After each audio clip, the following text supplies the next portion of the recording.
The first thing that goes wrong with a website is they can't be found. What I did here to show you about this is a Plumbers in Palm Springs, for example, and you can see what kind of results come back. This is called a keyword, Plumbers in Palm Springs. It's an industrial strength search word. And I have one particular group here that I'm interested in tracking for fun, and that's KCS. And KCS, 23.5-hour plumbing, really great website to a large extent, which is right here. They even have mobile apps. They're pretty hip. They're pretty much kicking it here.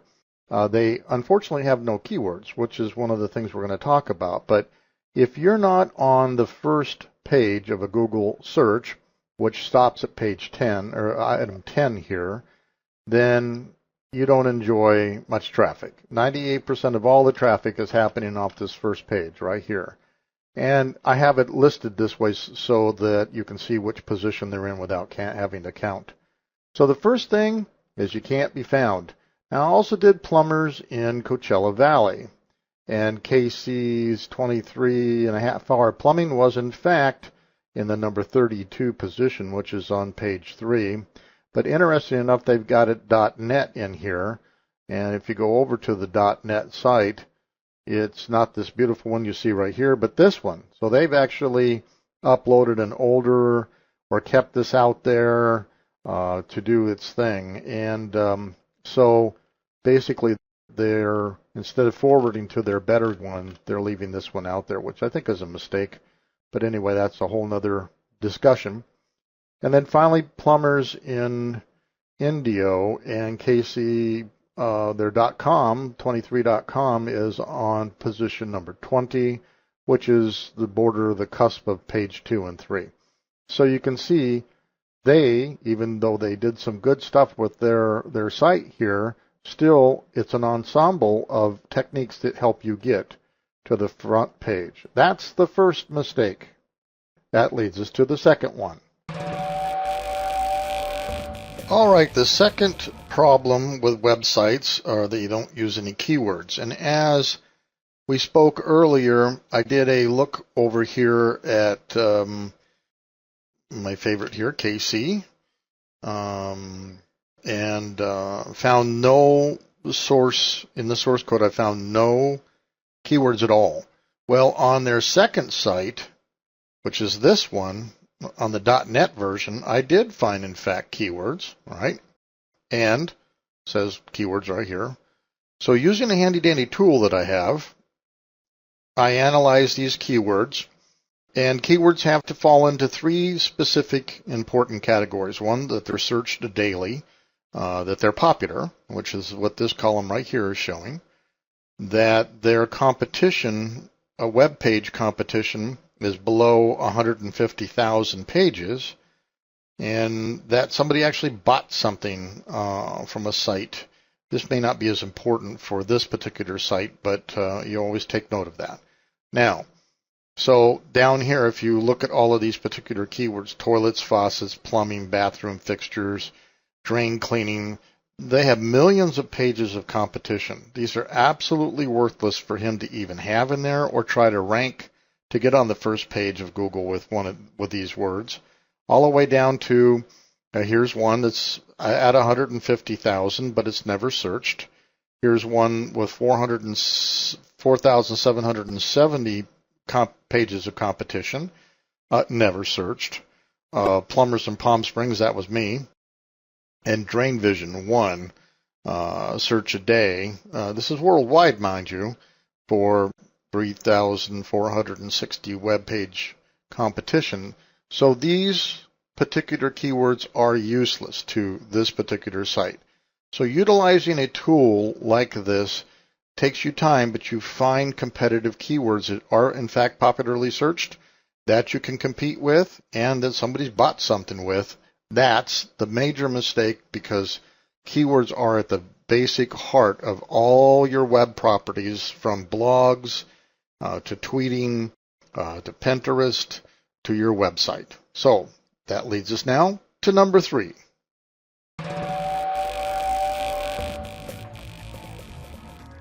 All right, is your site Google friendly? What does that mean? Well, basically, and this is one of my sites actually, if I wanted to take a look at the page source, here are my keywords: self-defense weapon, best self-defense, legal weapons, home safety, and defender. That's for this particular page, by the way. And so you can see self-defense weapon is underlined, bolded, and italicized. So this helps to tell Google that those are the keywords that I believe that are important for my particular site. Also down here at the bottom, you'll see them again. And that's important that you use your keywords in your ad copy like here. Also in links, clickable links. Over here, there's a self-defense videos is another one of my keywords. So basically, it's in a clickable link. And you also need to use them underneath pictures, and this is actually being used in a YouTube video. So being Google friendly means you utilize your keywords that you research properly and you put them in your site in the obvious places for Google to run into, and they take a look at that, and those are the ones you want to rank for. So this leads us on to number 4. By not adopting a stance with social media, you really hurt yourself, and Google sees it that way too. So basically, the types of social media you need to embrace depends, of course, on your industry. But here I've got a website up here. They've got their Blogger, Facebook, Google Plus account, Twitter, and YouTube. Very important. Over here on the Defender site, pdws.biz, I got my Facebook, Twitter, and Pinterest, because Pinterest is picture-oriented, sharing pictures, and of course these particular self-defense tools, there are many of them, so they lend themselves well to pictures. Also, here's another one, Lewis Winch. They've got a whole stream of their particular types of social media tied back to their site. And they use these every week, some cases every day. Same thing with me. You have to go do that. But embracing social media is extremely important. You don't want to overuse it, but you certainly want to have social media tied back to your site, and you're active with that social media. Google will see that, and it will help you to rank for on the first page for your particular keywords. All right, the next one is no clear message on your particular website. What message do you want to send to your clients? And so I've got a couple examples here. Here again, American Digital Advertising. Advertising that finally works. Benefit more new customers. Is there no doubt what they're talking about here? That is their message. Over to the Defenders, it's a little bit more obtuse, but basically I'm saying times are getting worse, not better. You read about it all the time in the news and hear about attacks, home invasions, all that stuff, so don't wait. Get yours today. Pretty clear about that.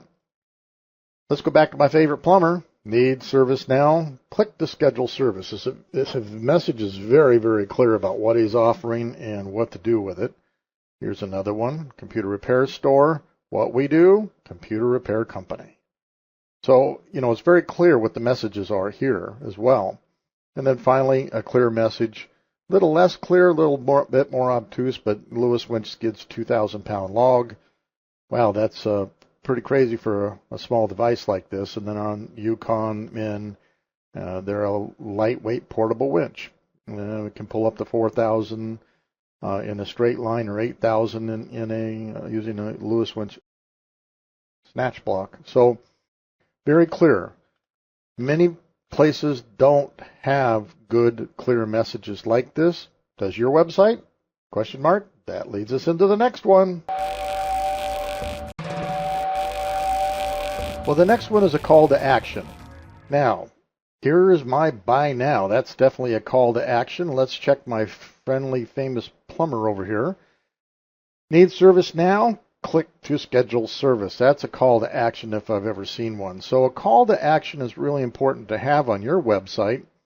People like to know what you want them to do. So you have them do what you want. Call now. Buy now. Does your website have a good call to action? Question mark? At number 7, bad reviews. Here we're at my favorite plumber again, Casey's 23.5-hour plumbing, and they're at 2.5 stars out of 9 reviews on Yelp. Let's go take a look at what they've got here. And it looks like, of course, they found a 4-star, 1-star. Whoa, you can tell when people are passionately negative what they can do. Here's another 1-star, 1-star, 1-star, 1-star. So it looks like maybe some of their customer service aspects can be improved on. And you'll notice here it can say add owner's comment. So as a minimum, KC 23.5 hours should be working with these particular reviews. And every negative review that people find useful, like 3, that lost them about $3,000 in business, maybe a bit more. Anyway, these are the kinds of things that can get fixed to some degree if you have a campaign going. So, but bad reviews definitely hurt you, and no action taken against those bad reviews. Over here, now we have KC Plumbing again. Let's take a look at the 9 Google reviews. And he's got 4 stars out of these 9 Google reviews, which is very good. So you can see that they're doing much better, I think, in the long term with the Google stuff than they are with Yelp. But nonetheless, you should always have a campaign to help out these negative reviews and get more positive ones out to swamp them out. All right, that brings us up to the next one. All right, you need Google reviews and or a Google Plus page. You need them both, frankly. And the way you get those is go to plus.google.com and make sure that your company is listed. They'll send you a little card out to verify that you're physically there. But it makes a big difference. As you can see, we did a plumbers in La Quinta, California, which is this same general area. And those that had Google Plus pages that were more centric to La Quinta, so their addresses are all La Quinta, got listed in the 7 box, which has only got 4 in it at the moment. And then my friendly best plumber here is sitting, of course, at number 23. And so it's very, very important to get Google reviews. It's really one of the quickest and easiest things you can do for your website. So go get those Google reviews, and that brings us to number 9. And the final one. And finally, at number 9, using video. Going back over to our plumbers again, I tried to find somebody that actually had some video, and nobody did that I could find quickly. And you can see that they don't know how to embrace video at all. Of course, over on the Defender side, I have boatloads of video. Video is sexy. People like to watch. Also, it's being served from YouTube, and you can put your keywords on it. So it's very strategic to your website how you do this. Here's infocard.cc, another one of my sites. And right off the bat, you can see that there's a video to play on the front page. Going over to SEO Wisely, one of my good friends. He's got a video also to sell, to show exactly what's going on with SEO Wisely. And let's try one more. Here's our iGoogle Friendly site, and again, a video. So video is really, really important to put up on your site. It doesn't take a lot of energy to do videos. Get with the right people. You certainly can do them quickly and very effectively, and it's very affordable. So consider doing video, getting those high-value backlinks from Google, from YouTube, back into your site. And, of course, have those videos out there so they can get viral. And also they will get listed in the search engines if there's a video out there. We ran into one earlier. I don't see one off the top here. Let me do a search for YouTube. So, yeah, down here, for example, here's one at YouTube, Coast Plumbing. And so you can see how your videos can get listed in here as well. Now, down 52, it's out on the 5th page. Doesn't help them much, but again, maybe they didn't optimize around their keywords. So All right, if you should have any questions for me, this has been a short little training on the 9 mistakes people do with their websites. You can email me at hq@igooglefriendly.com. My name is Peter Brusso, 714-931-8123. And if you'd like a full video review of your site, please get a hold of me, and that's free. I'll be glad to help you. All right, have a great day on the web.